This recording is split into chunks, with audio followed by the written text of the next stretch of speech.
Ah, j'ai envie d'appeler cet épisode Le Retour du Roi. Après 15 jours d'absence. Ça va être la musique du Seigneur des Anneaux là. Ta-da-na, ta-da-na-na-na. Je vous vois bien tous perdus là. Tous perdus en territoire Maboule. Faire putain, il est où? Il est où pour nous guider, bordel? Et puis là, j'arrive dans une espèce de brume comme ça. Avec le corps du Gondor. Il est là, il est là, il est de retour. Bonjour à toutes et à tous, bonjour mes maboules. Bonjour et bienvenue dans ce point du lundi matin. Nous sommes le lundi 21 mars. 21 mars déjà, qu'est-ce que ça passe vite. C'est un truc de fou. C'est un truc de fou. Bref, il est peu de dire qu'on a quand même énormément de choses à voir cette semaine. J'ai l'impression que le micro est peut-être un peu fort, non? C'est bon, ça va aller. Attendez, je règle tout ça pour pas que ça vous nique les oreilles. Ça devrait aller. Non, oui, on a quand même pas mal de trucs à voir ensemble cette semaine. Le pourquoi du comment, pourquoi je n'étais pas là. Alors je vous préviens, direct, il va y avoir, il va y avoir des moments très intenses dans ce point du lundi matin. Bon, ceux qui me suivent sur les réseaux sociaux, vous serez au courant que je suis tombé malade, mais il y a quand même pas que ça. Du coup, ça va être un peu décousu. Je vais d'abord revenir sur la semaine dernière avant de revenir sur la semaine d'avant. Sachez que tout s'est bien terminé. Parce qu'il y a des moments qui vont faire peur. Alors on va évacuer ça direct. Le week-end dernier, je suis tombé malade là, parce que j'ai eu la grippe, parce que mon fils Léonard était malade aussi. Donc c'est lui qui me l'a refilé. Et il a commencé à avoir ça le week-end dernier. Donc ça a commencé par... il a toujours mal à l'oreille, tout ça. Donc mal à la gorge, mal à l'oreille. Du coup, on lui donne un peu de Doliprane le samedi. Franchement, le samedi, ça va. Samedi soir, on a même fait un petit barbecue. Il joue au basket parce qu'il a un petit panneau de basket. Enfin, super moment. Et d'ailleurs, je me rappelle, j'étais en train d'allumer le barbecue pendant qu'il jouait et tout. On avait mis un peu de métal sur l'enceinte JBL dans le jardin. Il faisait bon. C'était un super samedi soir. Donc je parle pas d'il y a 2 jours, hein, je parle d'il y a une semaine. Et je me dis, ah, j'ai de la chance quand même, c'est cool. Après, c'est ma première venue à Paris, dont je vous parlerai après, je me dis, ouais, c'est quand même classe d'avoir ça, d'avoir ma petite maison, ma petite famille et tout, c'est une vraie richesse. Et puis le dimanche, on se fait le dimanche tranquille. Je lui file un Doliprane le matin. Je lui en file un autre le midi, parce qu'il avait un peu chaud. Puis à table, le midi, on était tous ensemble. Il avait froid, il disait qu'il avait des frissons, enfin, une espèce de syndrome grippal, quoi. Vous savez, quand vous avez de la fièvre, mais que vous avez froid. Et puis, et puis voilà, donc la journée se passe. Attendez, excusez-moi, je vais me moucher. La journée se passe, le bain le soir. Il mange le dimanche soir avec sa sœur sur la petite table basse en regardant Disney+. Moi, je suis avec Elisabeth dans la cuisine. Et puis bon, à 20h, on se dit, allez hop, c'est le moment d'aller au lit. Et puis je leur dis, je fais, allez hop, tout le monde au lit. Et bon, je sais pas comment sont vos enfants à vous, mais moi, je sais que si je le dis, quand je le dis une fois, ils sont là, ouais, c'est ça. Donc ils continuent à regarder la télé, je sais, donc je ferme les volets, tout ça. Et je ferme le dernier volet, celui de la porte-fenêtre dans le salon. Et je leur dis, allez hop, tout le monde au lit. Donc Lauriane, elle monte. Et puis je vois que Léonard, il est allongé sur le canapé en train de regarder la télé. Et qui bouge pas. Et lui, c'est vrai qu'il est très doué pour faire ça. Donc je me rapproche. Et je fais, allez Doud, dépêche-toi au lit, là, arrête ton cinéma. Et là, vraiment, le moment bad trip. Je le trouve allongé sur le flanc. Tout blanc, les yeux révulsés. Un énorme filet de bave aux lèvres, les yeux tout bleus. Enfin, les lèvres toutes bleues. Et il respire plus. Et là, gros moment de panique. Énorme moment de panique. Du coup, j'essaie de le réveiller, j'appelle Elisabeth. Je le prends, je le soulève, premier instinct. Et j'avais l'impression vraiment d'avoir une nouille mouillée dans les mains. Je sais pas comment vous expliquer. Il était complètement amorphe, quoi. Et pour moi, c'est clair qu'il était mort. Donc à ce moment-là, j'avais mon fils mort dans mes bras, donc j'appelle Elisabeth, je suis vraiment en panique, elle arrive et je lui dis... Et moi, ma première idée, c'est qu'il s'était étouffé, en fait. Donc j'essuie sa bave, j'essaye de rentrer mes mains dans sa bouche pour voir s'il a... Parce qu'il est très doué pour mâchouiller des machins et des trucs. Et en fait, je vois qu'il a rien dans la bouche, et surtout, il commence à mordre hyper fort les doigts. Et là, dans ma tête, mon cerveau, il comprend tout de suite qu'il fait une crise d'épilepsie ou un truc... Enfin, pour moi, c'est une crise d'épilepsie. Et du coup, j'essaie de lui taper dans le dos. Je dis à Elisabeth d'appeler le 15, mais on est en panique totale, quoi. Donc je le mets... j'essaie de me rappeler les derniers souvenirs de formation de secouriste que j'ai eu, mais il bouge pas, il est là. Et puis surtout, il respire pas, je sens pas de... Je sens pas Ah, rien que d'en parler, ça me fout des frissons. Et du coup, on appelle les urgences. Elisabeth est en panique aussi, du coup, elle crie un peu au, au, au SAMU au téléphone, les mecs ils comprennent rien. Donc en plus, comme elle se rend pas compte, mais comme en fait elle était émue et tout ça, elle leur parlait en anglais sans s'en rendre compte. Donc les mecs ils comprenaient rien. Donc je lui donne. Et là je leur explique, je fais en fait, parce qu'elle leur disait qu'il s'étouffait. Donc il nous disait tapez-lui au milieu du dos, tout ça. Et donc je leur dis non, mais il fait une crise d'épilepsie ou quelque chose d'autre comme ça. Donc voilà, on le met sur le côté, il est dans les bras de sa mère. Et là, je vois qu'il commence à serrer la main de sa mère. Donc je suis ok, il est revenu. Ils nous disent voilà de lui donner du Doliprane et tout, que les pompiers arrivent. Donc là, je me penche auprès de Léonard. Je prends sa main et je fais serre ma main si tu m'entends, Dude. Et donc là, je sens des petites pressions sur ma main. Donc ça déjà, c'était cool. Euh, c'était Du coup, parce que moi j'étais en pyjama, je monte là-haut, je me rhabille, mais comme un ouf. Je rassure vite fait Lauriane parce qu'elle a vu tout ça en fait, elle a vu. C'était extrêmement impressionnant. Je prépare son sac et tout, enfin je suis vraiment en mode, vas-y, carte vitale. Euh, les pompiers arrivent, on part tous les deux. Je vous le fais vite là dans la construction, après on va revenir en détail. Les pompiers arrivent, ils nous emmènent. Et là, Léonard, il était pas cohérent dans ce qu'il disait, puis il faisait un truc bizarre avec ça. Il arrêtait pas de tirer la langue. Enfin, et là, les pompiers, le pompier qui était avec nous à l'arrière, il le voit, il dit un truc vite fait, discrètement au mec qui conduit. Ils partent, mais comme des dingues.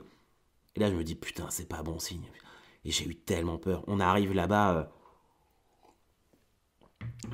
au CHU de Caen, aux urgences pédiatriques. Direct, on n'attend pas, t'as un médecin qui vient. Et en fait, elle nous explique que c'est une CCH qu'il a fait, crise convulsive hyperthermique. C'est-à-dire qu'en fait, il en avait déjà fait une, mais il a fait une petite crise comme ça quand il avait 1 an et demi. Et en fait, l'idée, c'est que il avait une otite et une grippe. Et en fait, l'infection lui a donné de la fièvre. Et la fièvre est montée trop vite, en fait. Il y a des gens comme ça, c'est surtout chez le nourrisson, c'est très très courant. Si la fièvre monte trop vite, ça fait comme un ordinateur qui chauffe trop rapidement, et du coup ça bug, crise, et puis blackout. C'est pas grave. Faut savoir que si ça vous arrive, ce que je vous souhaite pas, parce que c'est très très important, c'est pas grave. Ça peut arriver, surtout, alors c'est uniquement aux petits garçons, bizarrement, ça le fait pas aux petites filles, j'ai appris ça. C'est bénin, il n'y a pas de séquelles derrière, mais c'est très impressionnant. Ce qu'il faut faire, si votre enfant fait ça, ou comme dans une crise d'épilepsie, moi je sais que je l'ai entendu plein de fois, mais bizarrement, avant que ça t'arrive, t'imprimes pas forcément les gestes à faire. On met la personne sur le côté, on vérifie est-ce qu'il n'y a rien autour d'elle, le temps des convulsions pour pas qu'elle se blesse, mais tu laisses faire le truc. Tu ne mets pas tes doigts dans la bouche comme moi j'ai pu le faire. Ça n'arrive pas de s'étouffer avec la langue, ça c'est un dogme profond, c'est des conneries ça. Et surtout, tu risques de te faire couper les doigts. Parce que moi, je peux vous dire que, bon, moi, je lui ai mis les mains dans la bouche parce que je pensais qu'il avait un truc dans la bouche et qu'il s'étouffait avec ça. Mais j'aurais pu me faire découper les doigts, j'ai encore les marques de ses dents dessus. On laisse faire la personne, ça passe, et après on la rassure en attendant les secours. Donc, il y a eu ça, c'était donc dimanche dernier, et à un moment il se reposait parce qu'il était très fatigué, et il s'est fait pipi dessus en bougeant un petit peu pendant qu'il dormait dans la salle d'examen. Du coup, ils n'ont pas voulu prendre de risques, ils nous ont fait passer la nuit tous les deux à l'hôpital. Autant vous dire que moi, j'ai pas dormi, hein. J'ai passé ma nuit à le regarder. J'ai passé ma nuit à le regarder dormir en ayant vraiment eu peur de perdre mon petit garçon. C'était vraiment un moment assez atroce à vivre, que je souhaite ça à personne. Et on est ressorti le lundi midi. Donc, ce qui explique déjà que bah, le lundi matin, le point du lundi matin, c'était pas envisageable de le faire. Et puis j'avais pas envie, pour être honnête avec vous. Et on est rentrés tous les deux. Enfin non, Elisabeth est venue nous chercher parce que moi j'avais pas de voiture, c'était les pompiers qui nous avaient amenés. Et le mardi, moi je commençais à me sentir encombré aussi. Et mardi soir, bam, mais une fièvre de malade. Et j'ai été KO bah, jusqu'à la fin de la semaine. Vendredi, on est allé voir le médecin et notre médecin traitant. Et donc on était sous antibiotiques tous les deux. Lui, il l'était déjà, moi là j'y suis. Et donc grippe. Et ce qui est ouf, c'est qu'on a eu le Covid il y a 1 mois et demi. Et franchement, le Covid, à part m'empêcher d'aller acheter mon CD de Korn à la Fnac, ça m'a rien créé du tout. Hein. J'étais juste chez moi à rien faire. Mais là, je me suis fait défoncer. Ouais, je suis en train de récupérer, mais je suis encore fatigué. J'avais de la fièvre, je me réveillais la nuit dans le lit. Le lit, je le trempais de sueur. C'était comme si j'avais couru 10 km. Et je faisais des poussées de fièvre délirantes. Un peu, vous savez, quand vous avez de la fièvre. Et alors vous, je sais pas, mais moi, c'est ma psyché forcément qui est comme ça. Parce qu'il y a toujours ce doute qui est en moi. Et en fait, c'est comme si la fièvre scannait tous les doutes que j'avais en moi. Et me faisait faire que des rêves, des cauchemars. Bah alors là, forcément, j'ai fait des rêves, enfin des cauchemars comme que je perdais tous mes enfants. Ça, c'était sur le fait de pas être bon, des trucs, j'avais des... C'était la folie. Et en fait, on a passé toute la semaine avec Léonard ici, à regarder Disney+, à se faire des siestes, mais d'enculé. On se faisait des siestes de ouf, de 4 heures l'après-midi, on dormait le matin. Et vraiment, ça nous a quand même, putain, méchamment secoué. Donc c'est... Et là, il est retourné à l'école aujourd'hui, et c'est Lauriane qui est malade, qui a dû choper la grippe aussi. Mais bon, je pense qu'elle retournera à l'école demain, parce que ça va mieux. Là, Léonard, il est surtout resté là, parce qu'il y avait eu la crise. Mais bon, tout est bien qui finit bien. Il a refait du basket ce week-end, on a refait un barbecue samedi soir. Donc vraiment, tout est ok, mais... putain, franchement, ça fait peur. Et on a vraiment eu l'espace d'un moment avec Elisabeth, quand on l'a trouvé comme ça, qu'il était inerte. Vous savez, ce moment où en fait, il y a cette absence de recul, parce que c'est ton enfant, et que t'es pas lucide. Déjà, tu t'inquiètes, tu te dis, tu t'attends pas en plus à ça. Parce que à l'hôpital, ils te disent oui, la crise est impressionnante, faut laisser faire. Oui, c'est impressionnant quand on te dit attention, il va y avoir une crise, c'est impressionnant. Mais quand dans ta tête, t'es pas préparé à ce qu'il y a une crise, et là, la crise, il l'avait déjà faite. Moi, je l'ai pas trouvé en train de convulser, je l'ai trouvé inerte. Quand t'es pas prévenu et que tu sais pas qu'il va se passer ça, que tu trouves ton enfant face contre terre, bleu, les yeux révulsés, sans bouger, sans respirer, et que c'est horrible. Et pourtant, je peux vous dire que j'en ai vu des trucs hardcore. Hein. J'ai vu des gens découpés par des trains. Je veux dire, je peux vous faire tout un livre de trucs horribles. Et ça, cette vision-là, cette image-là de mon petit garçon de 5 ans, inerte, avec ce sentiment que j'ai à ce moment-là de croire qu'il est mort, ça partira jamais. Ça partira jamais. Mais bon, je vous rassure, là, il va bien. Je lui ai acheté Luigi's Mansion 3 sur Switch. Je lui avais promis dans le camion des pompiers. En plus, les pompiers, je remercie vraiment la brigade de pompiers de Creully et tout le personnel des urgences psychiatriques. Ça, c'est pour moi, ça. Les urgences pédiatriques du CHU de Caen. Tout le monde a été tellement gentil. Et en plus, je pense que les pompiers, ils ont été un peu touchés par le dude. Parce que avant de partir, il y en a un, il a enlevé son écusson velcro, là, sapeur-pompier de Normandie, et il lui a collé sur son pyjama, il avait sa combinaison Pikachu, Léonard. C'est fou, parce qu'en fait, j'adore quand il a ce pyjama-là, sa combinaison Pikachu, mais maintenant, je vais toujours associer ça au moment où il aura fait sa crise et où j'ai cru qu'il était mort. Alors, est-ce que c'est moi aussi? Non, ceci dit, j'allais dire, est-ce que c'est moi parce que par rapport à comment je suis, au côté un peu sombre de mon être, qui est cru direct qu'il était mort, mais Elisabeth elle est pas du tout pareille que moi et elle l'a cru aussi, donc je pense qu'il faut pas qu'on soit trop dur avec nous-mêmes. Je pense qu'on était juste des parents totalement effrayés par ça, mais encore une fois, je sais que ça va vous donner des petits frissons, mais tout va bien là, donc c'est terminé, ça c'est cool. Et puis voilà, donc voilà pourquoi il n'y a pas eu de point du lundi matin. Je pense que du coup vous le comprendrez aisément. Et merci hein, d'ailleurs pour tous vos petits messages, remets-toi bien de la grippe. Je sais c'est ringard d'avoir la grippe quand, quand t'as eu le Covid, mais je vous la souhaite pas parce qu'elle est un peu violente. Voilà. Du coup, la semaine dernière, j'étais censé partir dans le sud-est, faire une tournée de 4 dates. Je suis désolé, hein, mais ma boule. Mais en fait, dès le lundi, même avant que moi je tombe malade, dès le lundi matin, quand Léonard était hospitalisé, moi j'ai contacté la prod qui me fait tourner là-bas, Fantasy Prod, qui a été vraiment super. Et je leur ai expliqué que moi je me voyais pas partir à l'autre bout de la France là toute une semaine, alors que mon fils était hospitalisé après une crise, à raconter des blagues. Et comme soyons honnêtes aussi, comme je suis toujours avec vous, les réservations étaient franchement pas ouf. Euh, Moi, décaler à la saison prochaine, ça m'arrangeait. Eux aussi. Donc je suis vraiment désolé si vous aviez pris vos places. J'aurais. Je refuse jamais un match, hein, je refuse jamais de jouer, j'adore ça, même s'il fallait le faire devant 30 personnes, j'aurais fait de bonne grâce. Surtout que ça fait très longtemps que je suis pas allé dans ce coin-là.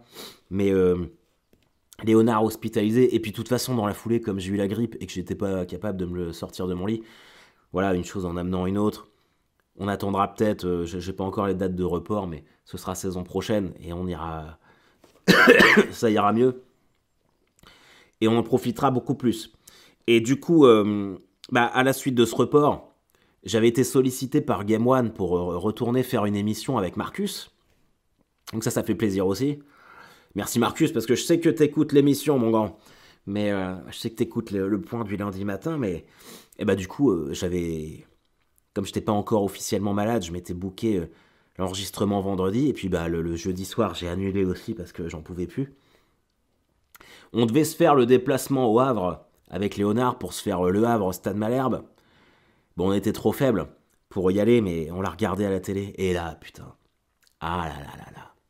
Quelle joie, mais quelle joie. Alors, Le Havre Stade Malherbe, c'est un peu l'équivalent de Real Madrid-Barcelone. D'ailleurs, ça s'est joué le même week-end. Sauf que nous, Malherbe a été gagné 4-2 là-bas. Et c'était vraiment la douille du siècle.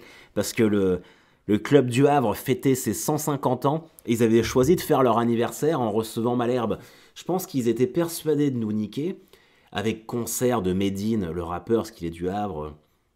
Feu d'artifice, machin truc. Le stade rempli, alors qu'ils n'ont jamais personne dans le stade là-bas. Ils ont pris leur branlée chez eux. Et on était content avec Léonard, on s'est dit putain tu vois c'est ça notre récompense pour une semaine de grippe, c'est voir Malherbe aller gagner au Havre. Et on était bien là, on se buvait du coca, on s'était fait une pizza à 15h. Ah les moments précieux comme ça, c'était cool. En tout cas voilà, cette semaine de retour au combat. Et oui, il faut que je vous parle de la semaine dernière. Parce qu'en plus j'avais plein de trucs à vous dire. J'ai investi dans une caméra vlog pour faire des vidéos, là, pour me lancer dans les vidéos, même sur scène, parce que j'ai joué à Paris devant 28 personnes. Bon, après, c'était en même temps que Real Madrid PSG. Donc, ceci explique un peu cela, mais il n'y a pas que ça, en vrai. Il n'y a pas que ça.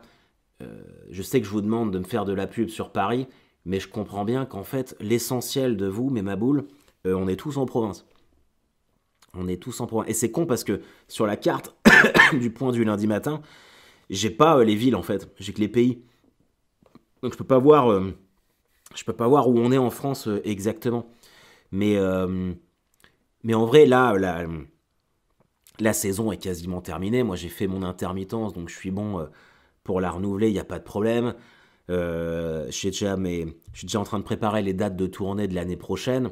Alors moi, je vois toujours ça en saison de football. Moi. Pour moi, je travaille de septembre à fin juin, disons. Donc juillet et août, il se passe jamais rien. Donc là, j'ai une date fin avril à l'Île-Dieu, et puis une date en mai à Toulouse, date en Suisse, et sinon, c'est que du Paris. Donc là, je vais me mettre, il y a 3 mois, c'est le money time, comme on dit. Donc l'essentiel est là, mais j'ai un peu l'impression de vivre la fin la fin de saison du PSG, tu vois. T'es sûr que t'es déjà champion de France, que t'as plus rien à jouer, mais je vais mettre les bouchées doubles pour Paris. Et, euh, et je pense qu'en fait, à Paris, alors, mais je vais, c'est pas une question de me renier, mais il faut que je sois plus proactif dans le sens où, voilà, je mette des extraits de moi sur scène. Il y en a beaucoup qui font ça. Mon pote Pierre Thévenoud, il fait ça. Et ça cartonne et ça marche. Je sais que Franjo le fait aussi. Mais moi, j'ai essayé de le faire. Le problème, c'est que j'avais une caméra. J'avais la caméra de famille d'Elisabeth. Le son est dégueulasse. Mon visage est tout blanc. Et ça donne pas envie de regarder. Du coup, là, j'ai investi. Ça m'a fait lâcher un petit billet de 1000 euros. Mais du coup, je vais pouvoir faire des vidéos de meilleure qualité et me forcer à faire ça. Je sais que le spectacle est bien, mais ça marche pendant 1 heure, tu vois, les gens ils se marrent, machin truc, il n'y a aucun problème avec ça. C'est juste marketer ça en fait. Et là je me retrouve en dehors de ma zone de confort parce que c'est Paris, parce qu'il y a plein d'autres trucs, et je me retrouve à être obligé de me marketer. Et forcément, euh, la règle d'or du Maboul, c'est que le Maboul, voilà, il y a cette petite part de doute, cette petite part d'ombre, et vous l'avez, je l'ai aussi. C'est ce qui fait qu'on est des Mabouls. Mais on n'est pas, je suis pas l'humoriste qui est persuadé de cartonner sur scène, qui se la raconte, qui a la grosse tête, je sais que mon spectacle marche bien, mais je ferai toujours tout pour l'améliorer. À la sortie du spectacle, moi je peux pas me la raconter. Moi j'aime bien aller voir les gens. C'est même au-delà du syndrome de l'imposteur en fait. Moi je suis reconnaissant, j'arrive pas. Et j'en parlais avec Ambre, avec mon agent. C'est vrai, qu'est-ce qui fait que les autres, tu vois, ils ont ce côté, alors star, c'est peut-être un peu too much à dire, tu vois, mais il y a pourtant l'ego je l'ai, hein. Mais peut-être qu'il manque ça, ce petit truc en plus, ce truc qui fait que t'es un peu méprisant et qui paraît inaccessible, mais moi j'ai pas envie de mettre ça en place. Mais ce qui est certain, c'est qu'il faut que je markete plus le truc. Et ça, c'est un truc qui me casse les couilles, clairement. Et j'ai un peu mis ça sous le tapis en me disant oui, oui, c'est comme l'histoire du site internet, c'est comme l'histoire de la beubare que j'ai un peu laissé tomber, c'est comme l'huile de barbe que je dois sortir. Enfin, c'est tout le merchandising, les t-shirts Maboul, machin truc. J'en parle, j'en parle, j'en parle. Et puis au final, je fais pas trop parce que je préfère écrire des blagues, me content. Et ça, c'est plus possible. Donc là, il y a 3 mois jusqu'à fin juin, il faut qu'il y ait des petits résultats. Il y a encore le temps de. 3 mois, il y a encore le temps de se. Excusez-moi, je suis désolé. 3 mois, il y a encore. 4, 5. 3 mois, il y a encore le temps pour faire 2, 3 trucs cool. Donc là, en plus, je rentre dans mon Sober Spring. Alors qu'est-ce que c'est la Sober Spring? Je suis pas sûr de le tenir, hein, mais Sober Spring, c'est 3 mois sans alcool. Tu fais du 20 mars au 20 juin sans boire d'alcool. Et moi, j'ai remarqué que quand j'ai fait mon Dry January, et bah, le fait de pas boire, de pas socialiser, enfin si, je faisais quand même de la socialisation, mais je sais pas, ça crée une dynamique. Je suis beaucoup plus performant quand je suis sobre full time, moi. Donc là, 3 mois, et en plus, si vous voulez, j'ai commencé hier, et donc ça se termine le dimanche 20 juin. Et c'est pas pour rien que ça se termine le dimanche 20 juin, c'est que où je serai, moi, le dimanche 20 juin, eh ben, je serai au Hellfest pour voir Korn. Donc ça serait fantastique de mettre les bouchées doubles pendant 3 mois, de pas arrêter. Et puis voilà, fin de saison au Hellfest, la petite binouse qui fait plaisir, enfin la petite binouse, le gros pichet de Cronenbourg devant Korn. Et puis après, tranquille, et je ressortirai. On se casse là, on va se barrer aux États-Unis cet été. Donc ça c'est cool. Mais il y a des trucs à faire avant. Voilà. Donc ça c'est très très cool. La date à la nouvelle scène en elle-même, ça l'a fait, hein. Il y avait quand même un public un peu dissipé au début. Mais, mais non, je suis quand même content. C'était, c'était pas mal. Euh, et puis avant ça, le mardi, il y a 15 jours, j'étais sur Paris. J'ai fait de la post-synchronisation pour ma série L'île prisonnière. Donc c'était bien parce que j'avais jamais fait ça de ma vie. Enfin, j'ai fait des voice-overs, des trucs comme ça, mais elle est vraiment dans une cabine de post-synchro. Alors, la post-synchronisation, c'est en fait quand vous tournez un film ou une série, si le micro était trop bas ou s'il y a une phrase où j'ai mal articulé un mot, en fait on te remet ta séquence et tu dois refaire par-dessus toi dans un micro la phrase, machin truc et tout. Donc moi j'avais pas beaucoup de trucs à reprendre, à retoucher, mais surtout ça m'a permis de voir quelques scènes que j'ai tournées et vraiment c'est chouette, hein. Vraiment c'est chouette, la photographie, l'image est superbe. J'ai vraiment hâte. J'ai vraiment hâte de voir la série dans son ensemble. Je sais pas ce que ça va donner, mais ça va être très très cool. Donc ça sort fin septembre. Et alors l'idée, je sais même pas si je dois le dire ça. Bon, tant pis. Apparemment, la série va peut-être être sélectionnée au festival de La Rochelle, donc dans le festival des séries et tout. Et ben vraiment, ça serait cool. Puis je le souhaite au réalisateur, parce que donc c'est un couple, Elsa et Hippolyte. Et je leur souhaite que la série soit primée là-bas, ce serait très cool. Même pour moi, hein. Premier gros projet, t'as la série qui est sélectionnée dans un festival, tout se passe bien. Donc voilà.